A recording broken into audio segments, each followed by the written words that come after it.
விஜயகாந்த் அவர்களை பற்றி பிரேமலதா விஜயகாந்த் அவர்கள் கூறியதை தற்பொழுது காண்போம். கல்யாணத்துக்கு முன்னே இவருடைய படங்கள் நிறைய பார்த்துருக்கேன். இவர்தான் கணவராக வருவார்னு நினச்சி கூட பார்க்கல. எங்கள் சொந்த ஊரான மூங்கில் துறைப்பட்டில் ஒரு தேட்டர் இருக்குது.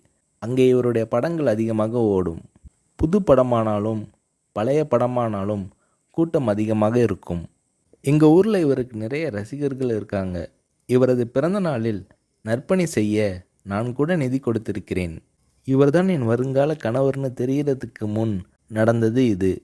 என்னை பெண் பார்க்க வரும்போது சபரிமலைக்கு மாலை போட்டிருந்தார். ஒரு நடிகருக்குரிய பந்தாவே இல்லாமல் ரொம்ப சிம்பிளாக வேட்டி சட்டை போட்டு வந்திருந்தார். என்னை நேருக்கு நேராக கூட பார்க்கல. எனக்கும் அவருக்கும் நிச்சயம் செய்யப்பட்ட பின் நான் அவருடன் பார்த்த முதல் படம் புலன் விசாரணை. அவர் மதிக்கிற பெரியவங்க கிட்ட எழுந்து நின்று வரவேற்று பணிவாக பேசுவார். அவர் மனசில் ரொம்ப மதிக்கக்கூடிய கலைஞர் மூப்பனார் ஆகியோர்கிட்ட இருந்து ஃபோன் வந்துச்சுன்னா எழுந்து நின்று கை கட்டிக்கிட்டு பணிவாக பேசுவார்.